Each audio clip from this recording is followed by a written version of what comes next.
Good morning, everybody. Welcome to the Flow Show, Tuesday, the 18th of November.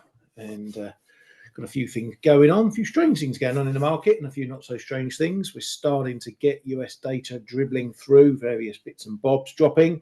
So we'll cover all of that through the show today. Good morning, Mr. K.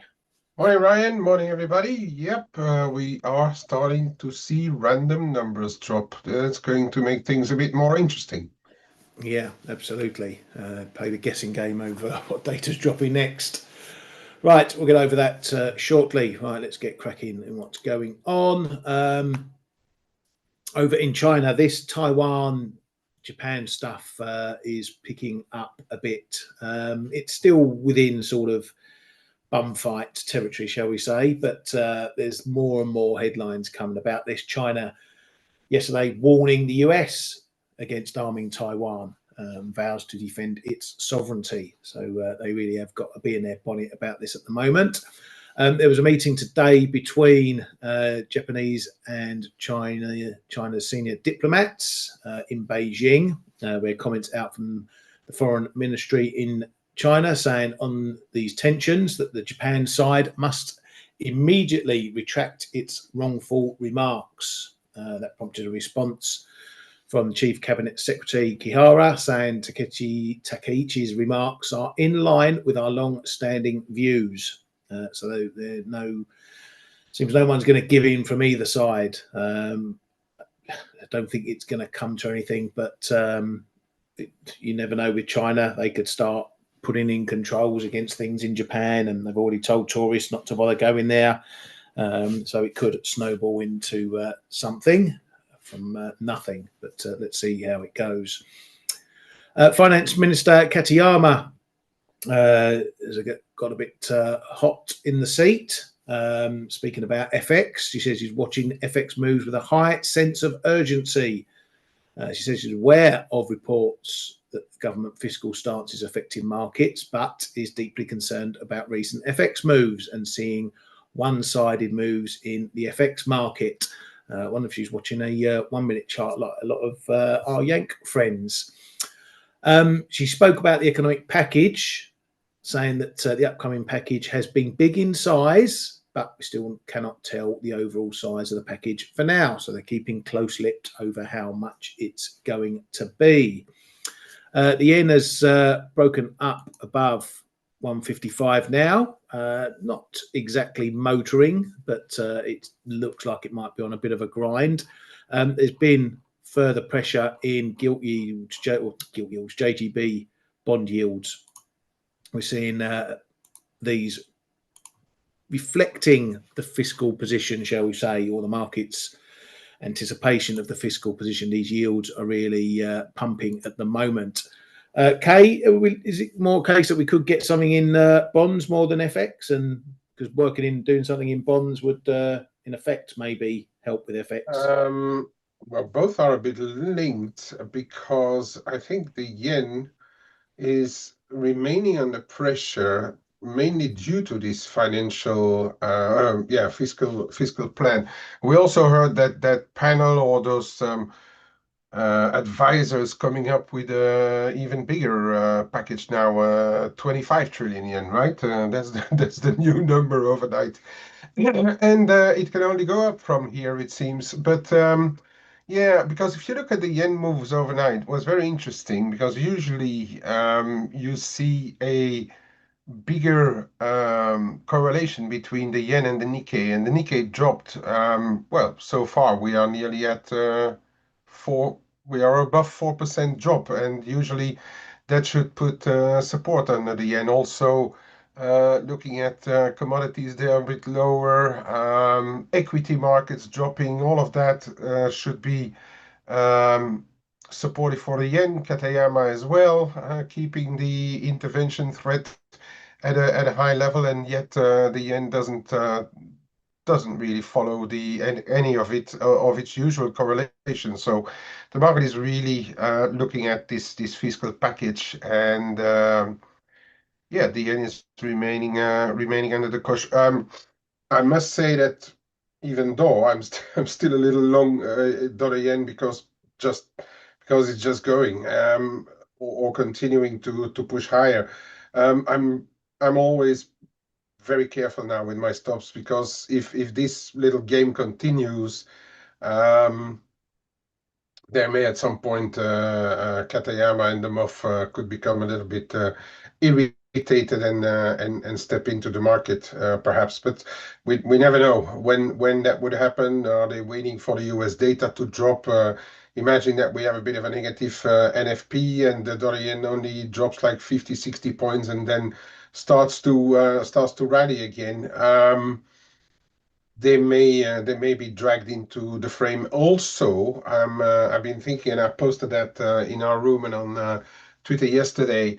Um, let's not forget that Bank of Japan, in their statements and what they usually do, um, they always stand ready to step in markets and meet the JGB market when things get a little bit out of hand. We are now trading at let's call it record levels since the past 30 or so years. They may be dragged into the frame as well. So we can't really rule much out right now, because if the Bank of Japan would step in to buy unscheduled JGBs, that in turn would put more pressure on the yen. So yeah, it's a bit of a what's going to stop this if the lower Nikkei doesn't, if Katayama doesn't, what is really going to stop this yen decline, right? And we may at coming to a time, a space in time where they don't see any other option than to intervene effectively. Yeah, very much so. So the pressure remains, and yeah, I'm favouring sitting on my hands in the yen for now. I don't want to get into something and wake up and find I'm wearing it around the neck. So yeah, it's going to be a good watch what this yen does, particularly above this 155, and how fast it accelerates. Because we still haven't really got the volatility. She says about the old line rapid moves. Is there anything rapid about this at the moment? Yeah, we had a bit of a pop through, but it's not exactly steaming away, is it, Kay? She's more putting the emphasis on the one-sided thing, side of things, right? So we still don't know how if they are going to keep the same playbook as the prior MOFs heads. We still don't know, right? That's well, that's actually maybe slowing down this move a little bit, because we don't know. I mean, if it would be the old playbook or the former playbook, we're still a notch or even two away from actual intervention.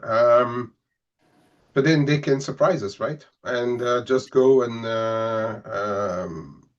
yeah, just go and intervene whenever they like. They can do it whenever they please anyway. So I mean, Yeah. but we it's an interesting wait for them to see up to where they will let it go, or will they come in earlier. As I said, I mean, for such a plan, if they want to discourage the speculators, um, they should come in earlier rather than later when they are fighting against the whole market. Yeah, exactly. And Eddie asked, the last intervention took place around the 160 level. Does that have any precedence in terms of level? No, they do not look at FX levels. They look at their yen index. They look at the speed. They look at the speculation. They look at several factors because they intervened after that as well. I think, was it twice or three times in July in the end? Can't recall. I think it was twice. Yeah, They twice, intervened in. and then once well before, right? Yeah.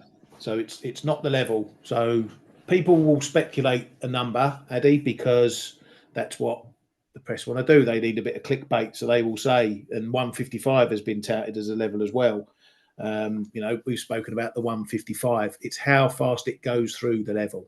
It hasn't gone 155, 156, 157 in a blink. So yeah, the volatility isn't there as far as that tick box is concerned. But as we've been saying, this is a different government, a different finance minister. She may have other ideas of what's rapid in her sense. But yeah, as for exact levels, it's speculation, mate. Speculation. Right, moving on to Ueda, who had a meeting with Takaichi. Again, this is one of those things that's being pumped around the press, but it's standard fare for what goes on in Japan. Ueda's always up in Parliament. He's always talking to the PM and whoever. Anyway, he said they talked about the economy, inflation, and monetary policy. He told the PM they are adjusting the degree of monetary policy to support inflation to stably achieve the 2% target. He says Takaichi didn't have any particular request, and he also agreed that it's desirable for FX to move stably and reflecting the fundamentals. So standard lines from that. Bank of England's man coming out very hawkish. Says firms are continuing to factor inflation into pricing. Says underlying inflation dynamics show an upside risk. Says firms are more attentive to upside risks to inflation. Says the current environment shows upwards CPI bias, and says shocks give upward bias to inflation, and central banks will have to lean against upward bias to inflation. Kay, she's going to vote for a 50 pip hike at the next meeting, isn't she? Well, let's assume not, but who knows? Who knows in this era? Yeah, she's clearly one of the. Is she one of the? I don't know. We've got Pill as well, who might fight against the cut. Yeah. Yeah, I mean, they all have their own opinions, but will it matter in the end? No, exactly. Yeah, she's got another term there as well. So Yeah. definitely won't be voting for a cut at the next meeting. Most definitely. Right, moving on. And while we're in the UK, Reeves, she's turning so many 180s, she's going to fall over dizzy in a minute. She was going to raise bank taxes, or that was one of the plans floated early on in all this budget mess, which she then sort of knocked back, and now that's back on the table again. The press and the market getting really cheesed off with her at the moment, putting all these about turns. So that's the next thing that is on the table, hitting banks' profits with a higher tax level, which, as I say, hasn't gone down too well. In a poll run by the Times, or reported by the Times, that nearly half of Labour voters want Starmer to step down. So he's getting it in the neck from his own mob as well. So again, more bad news. If this budget goes down like, I'll say like Truss's budget or announcements back then in 2022, if the market throws a little bit of a paddy, it's going to put both Reeves and Starmer in a bit of hot water. This is why this budget is going to be really important for the quid on so many levels. Moving on to the ECB, one clown show to another. ECB's McClough says that they are in a good place at the moment. He says it's an exaggeration to say he's worried about the price trajectory. ECB's Slipen says risks around inflation are balanced and policy is in a good place. A bit of data that we got yesterday, Canada CPI data coming in a little bit mixed, some numbers in line. CPI came in softer, but not as soft as was expected. Headline number expected to come in at 2.1, came in at 2.2, but that was down from the 2.4 prior. Some of the core measures dropped a little bit, as you can see there, the trimmed and medium, but the common stayed unchanged. Also, the core number, Bank of Canada's core number, went up to 2.9%. Kay, not really anything there that will get the BOC moving one way or another, but it should at least keep them sitting on their hands for a bit. Yeah, a bit of a mixed bag. Yeah, hand sitting. I think those numbers are not going to change what Stephens and Rogers have been saying over the past meeting. They are waiting. I don't know actually if central banks in general are going to look at what's happening in the US jobs market, which could weigh on global financial markets as because I mean you look at the equity markets, for instance. It's a whole sea of red today. So you can see that overall the market is looking at it. But if that is going to influence the Bank of Canada, there's been half good news there, right? Because I think Carney passed his budget.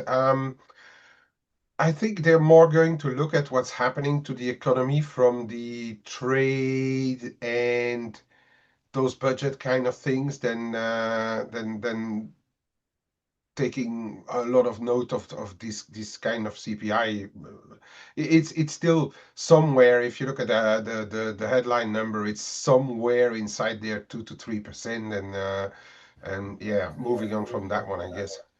Yeah, yeah, they run their 1 to 3% band for that. Is it And one yeah, to three Carney or passed. is it Sorry, one mate. to three? 1 to 3 for them, right? Yeah. Yeah, 1 to 3. Yeah, so Okay. they're pretty much in the middle.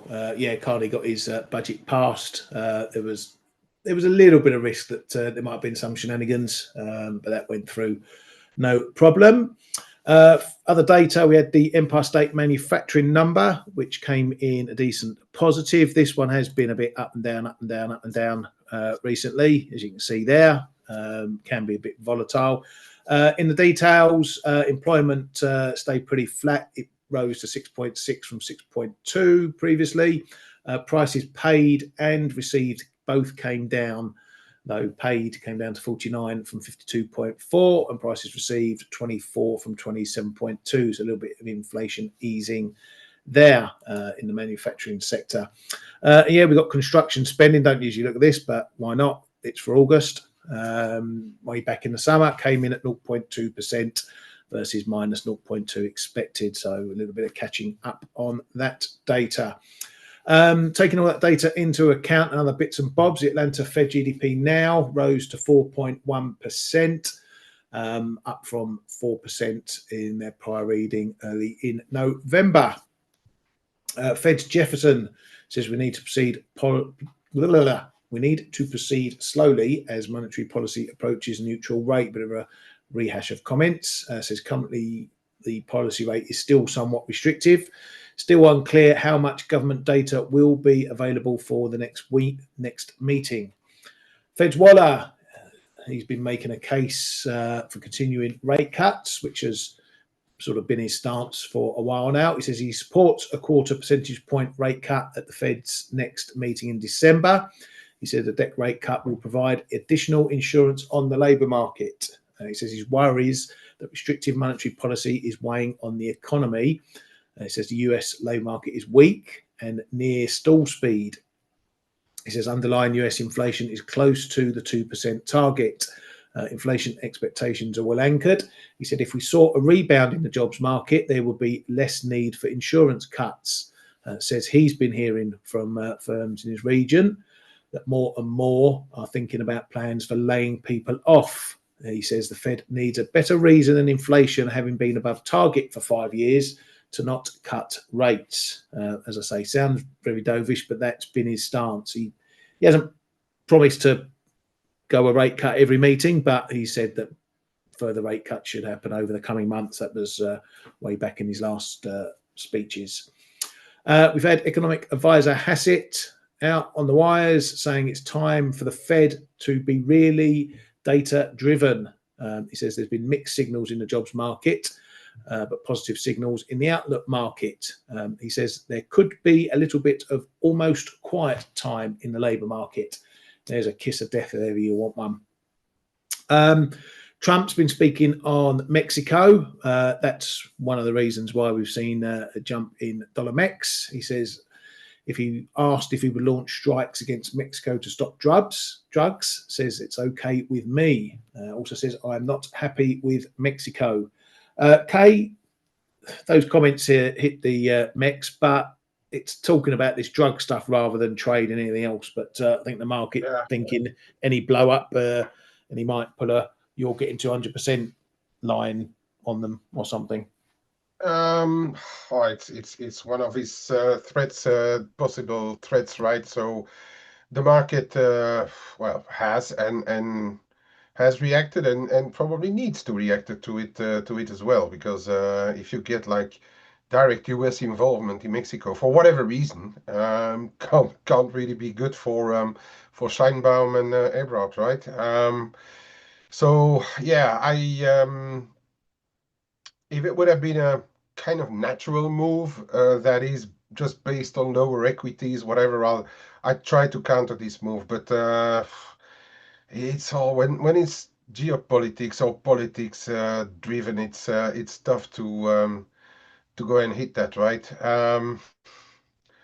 Yeah, I'm just going to leave it for what it is right now.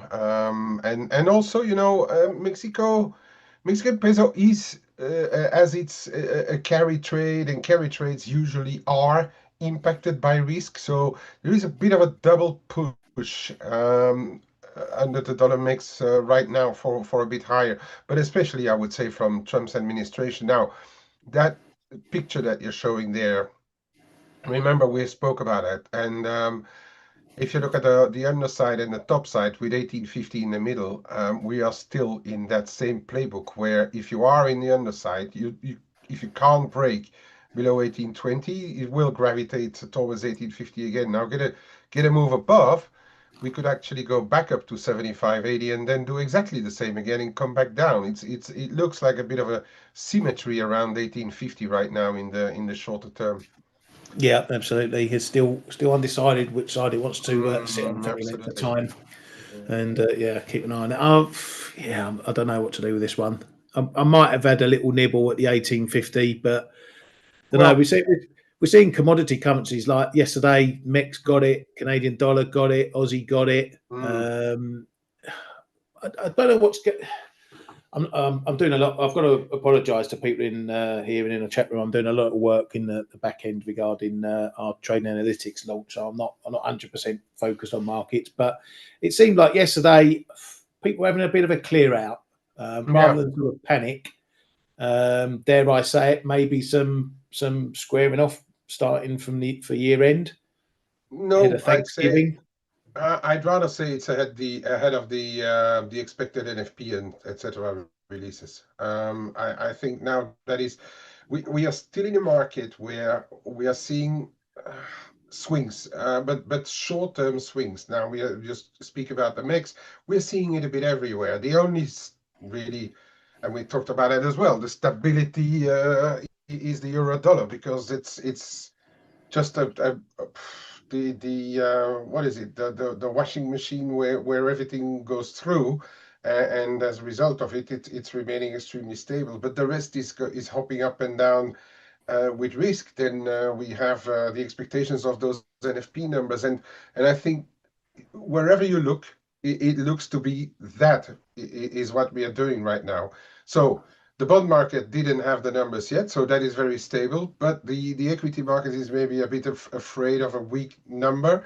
The risk market, if you want to put it that way, it affects has also its moments. We've seen, as you say, the Aussie drop, the MEX drop. Canadian has been under the cush for a little bit as well.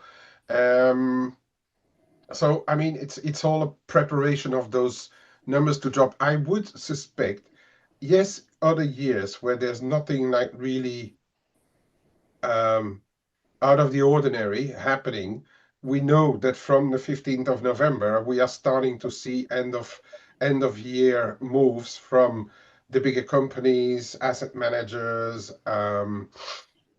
sovereigns, etc., etc., and you can see a move develop from mid November. I would suspect that a lot of them are now waiting for those first numbers to drop in the US, and then perhaps engage in whatever they need to do into year end. So we are getting maybe a year end move, which is going to be a bit more concentrated in time with a certain delay.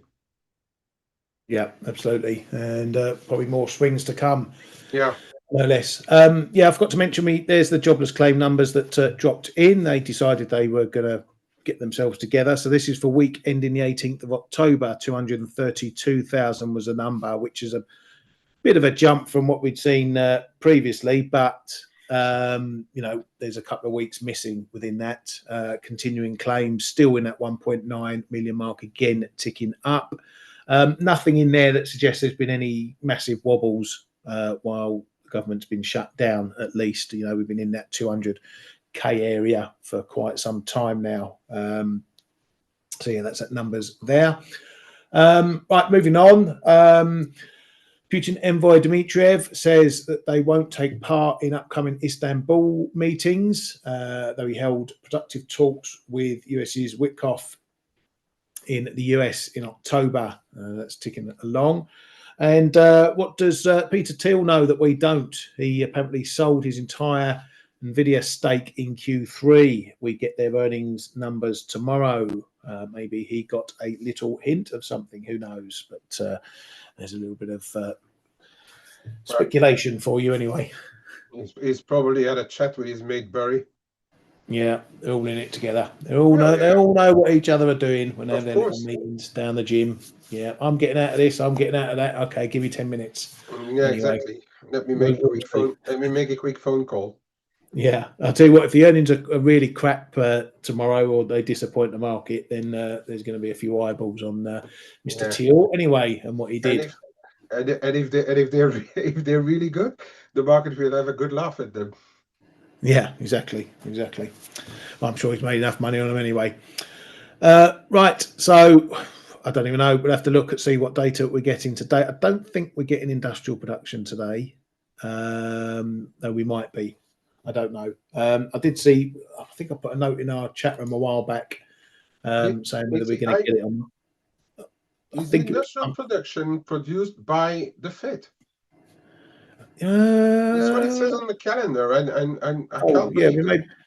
Yeah, I know, and the Fed, and we should get it, but some of the data that they use for it might be from government agencies. Yeah, exactly. This is when it gets a bit still. I can't remember. I put in the news that there was a little calendar about when industrial production was dropping. We shouldn't get the durables. I'm just checking back now. But they haven't moved anything anyway for the past years. So no. But again, the market's going to be looking at stuff. I'll have to dig it out. I can't remember. This is all becoming a bit of a mess, and I don't know if I can be bothered with it.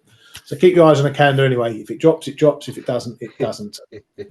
Yeah, let's make it all a big surprise whether this date is going to drop. But anyway, we might get that, or we might not. So keep an eye on that one. We do get a few Fed heads speaking, though, anyway. Right, I think that's it from the news. Anyway, unless you've got anything else, Kay? Nah, nothing really shocking, right? I thought I saw something, but no, I mean, it's fine. Let's move on, mate. Yeah. We had that Atlanta Fed, but they have like 750 revisions before we get to the final number. Yeah. I just keep an eye on this dollar yen because it is having a little mooch up to new highs. Don't jinx it. I'm not jinxing it. So I might, you might need to keep an eye on this one if it has a little bit of a quick shove up to the next big figure. There's a bit of resistance coming in at 155.90s, just ahead of the figure. Which was an old prior high going back. Where does it go back to? It's all going to get a bit messy. I'll be a happy take profiter if we get up to 155.90. That's all good. Yeah, just in there. We've had a bit of action figure 155.90s. So that's the next level to keep an eye on. If we blast him through there, though, I think if I see a move in the next couple of sessions up to 157, I might do a couple of overnight shorts maybe. Just a little chip on to go to bed. It depends on the speed we're going up there. I just hope the market is not buying on the back of that 4-week average in those claim numbers, because the 4-week average is absolutely useless right now, because they, as you say, they have gaps in the numbers. So if you don't get anything for 3 weeks, obviously your 4-week average is going to drop like a stone. Yeah, exactly. I don't think they are, well, unless they're doing it directly in dollar yen, because the other dollar pairs aren't really doing an awful lot. Dollar CAD's on its lows, Aussie dollars on its highs. So yeah, a bit of a bit of a mixed picture. Looks a bit yen led perhaps going through all that stuff. What to say about euro dollar? Not a lot going on there at the moment. It's edging down. We're back under 116. It can't seem to hold above 116 at the moment, but it's not going massively anywhere quickly. This sort of 115.70s has been a bit of an on-off level. It's not that clear, but it's been a bit of a pivot. We couldn't hold below it for very long. We couldn't stay above it for very long.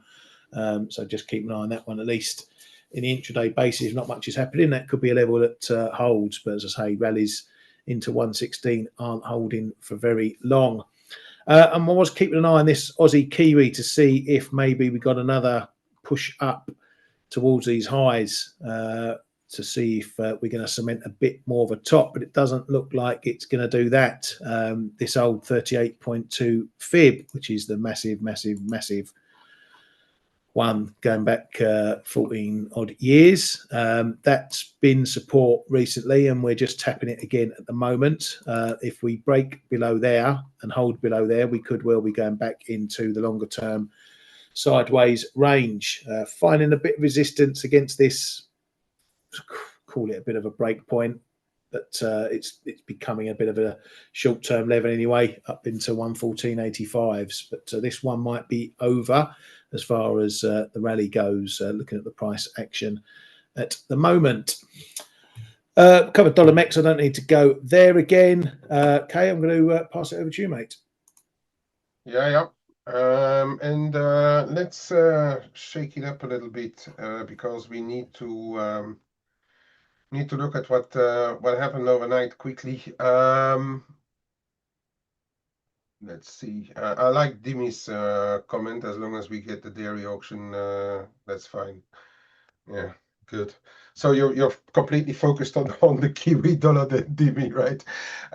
Look, what's happened on this S&P, right? We had a pretty big drop. Yesterday we tried. Yesterday towards the close we tried, but in US time it actually held. It's only in Asia that we really dropped below, but we are back onto this trend line here. So I'd say for what's happening today, keep an eye on where we close, I would say. But again, everything we do right now, in my opinion anyway, is in preparation of. So getting rid of positions, yeah, a bit of nervosity around what may happen on those NFPs coming in, bit of a washout. Peter reading that Peter Thiel is getting out of stuff, Bury short this and that. So the market is getting a bit nervous. So we broke below the trend line that we started to build on from the 1st of August, sorry. But we are back on it. So for the day, it's pretty simple, above or below, I would say. If we stay above, 67.15 is probably where we can reasonably get back to. 67.5, 60 is perhaps not a stretch, but if we get up there, we may just stall up there. Okay. On the downside, there's a bit of interest, I think, around 6,600, but while we are above 6,500, it's still, the longer term is still looking very big. Of course, only under 65 really are the more medium term, longer term players going to get a bit worried. May all happen this week, but I just wanted to show you this support line that started from August, which I've been looking at for quite a while, and we are turning right around it. Okay, and before I move on to the currencies, we have to look at what's happening in gold, because we had a bit of double trend line action here. And also thanks, Michael, for highlighting this one in particular. We stopped like pretty much right on the crossroad of those two trend lines converging. It's also a bit of a support resistance level that we had before. So I think the 4,000 is pretty important. Unfortunately, when I walked in this morning, we were already trading up around 40 and a quarter, and I didn't want to pay up. But it does look like 4,000 is going to play a role again in whatever happens in gold. Not going to exclude a move lower, obviously. Um, if you um, if you're looking for lower, bear in mind this bigger trend line, and then um, this prior low here around 39 and a quarter, and then this one around 38.80. I think this is really going to be the big zone for the medium term. If ever we come and test this 38.80, 39, 39 and a quarter, this is an area where we will have to pay very, very close attention. But in the meantime, on the day, it did, if you want to look at it from a picture point of view, it did a pretty ideal move down and then a bounce from there. What can happen from here is a bit similar to S&P. Have you noticed that gold and S&P are actually in different speeds, obviously, but they are running a bit together with each other of late. There is a bit of correlation, more correlation between S&P and gold than what's happening on the rest, which is a bit counterintuitive, because if you want to look at the equity markets as a positive negative risk play, gold should actually move the opposite, but they are looking pretty similar right now, I must say. So this is an interesting one. 40, 60, 65, that's the first little level here that we can have a look at. And then obviously the 41 and but I, well, never say never, but I doubt we get back up to um, what is all this about? Hang on a minute. Oh, I doubt we will really move all the way back up there ahead of the data. Okay, and then silver, also an interesting watch.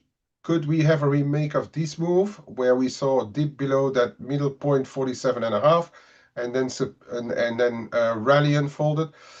It looks kind of a bit similar to this move, okay? Actually, even similar to this move as well, like quite well, this is a bigger drop, but we had a look under 50, again, Asian time zone, but now we are already above. So it could, we could be doing something similar, okay? So obviously 50 above or below is going to be important, and I would say especially coming out of the US data later this week, okay? Ali, I've seen your euro dollar, but then let me just have a quick look at this again, because if you, whoops, sorry, wasn't, you're saying that you're short in euro dollar, but you're long euro dollar long term. For me, you're either or. I can't personally. I can't do a short term against the long term. I have a view on the one side or the other. But if you want to play it that way, I know some other retailers do the same thing. But I'm not in that vein myself. I really can't. But as Ryan already showed, we are in the range, preparing for those US data, and has to be said, it's a stable one, even though it's trading a little bit lower. Dollar is doing a little bit better, but it's still pretty stable. Okay, and the levels remain relatively the same. I think 115, 60, 75, and then I would pay a little bit more attention if we get down to 115.40 perhaps, okay? That could be a bit of a level where we need to look what's happening, because those are the two prior lows that we saw. Top side, it looks kind of blocked. I wanted to show just this one, and I need to zoom in because otherwise it's not very clear. Look at where the 55 and the 100 DMA are. They are both exactly around the same level right up here. And that's also not far from the prior highs that we have here, 55 in the euro dollar, and they both come in just above there. I think the 50s, for those who look at the 50s, it's right there as well. Um, so this level, if the US numbers are bad, is going to be one that I am going to pay very close attention to coming out of the data. Whether we get a test, break, retest and hold, or fail again, this is going to be for me the important level. Okay, you can add 70 because that's the prior high here, but to me, this is going to be the big level in the euro dollar for the rest of the week, actually, if we get back up there. Um, yeah, silver. I spoke about silver, Hannah, right? It could be doing the same thing as we've done prior, around 47 and a half. Sterling, I don't even want to look at it right now. We are just mooching around. Euro sterling had a quick look below 80, 88, but then already back above. I just want to have a look at this Aussie because this has been quite a funny watch actually. I haven't had much on the Aussie, but on every serious dip in the equity markets, Aussie has been responding again in Asia, but again since the start of November. 64.60 held, 64.60s held, 64.67, 68 held. Quick dip down to 64.65 and it held. This 64.60 is shaping up as an okay level to watch. And whoops, what am I doing here? Rather than really looking at all those lines and stuff, we could actually virtually take all the lines off and just look at what's happening at certain levels. And it reminds me also of what happened in silver at various stages. Even in the $23, I remember the $32. I remember very well as well. Then the 39, and it may not be completely similar in effects because it's two different instruments, but this is telling us that people are waiting there or don't want to be short there, or some people are just waiting there with bits. Okay, so I mean, this to me is an interesting development. Okay, as interesting as was the 64.40, the 64.60 is starting to be quite interesting for me on the Aussie as well. Okay, very neutral, also waiting for the data, and we can look at that with most of the FX currency pairs right now. Just a quick one because, and I think, was it you, Dimi, who came up with that wedge yesterday in our room, and that was really an interesting one as well. And we are tagging it again on the dollar yen. For the rest, I completely agree with Ryan's levels, 590, and then closer up to 157. But we are in a bit of a wedge here. But the main theme here is that we're not giving up anything on the yen crosses. Look at that euro yen. It's just continuing to hover around the top end of the channel. We tagged 180. If we were a darts players, we would be extremely happy.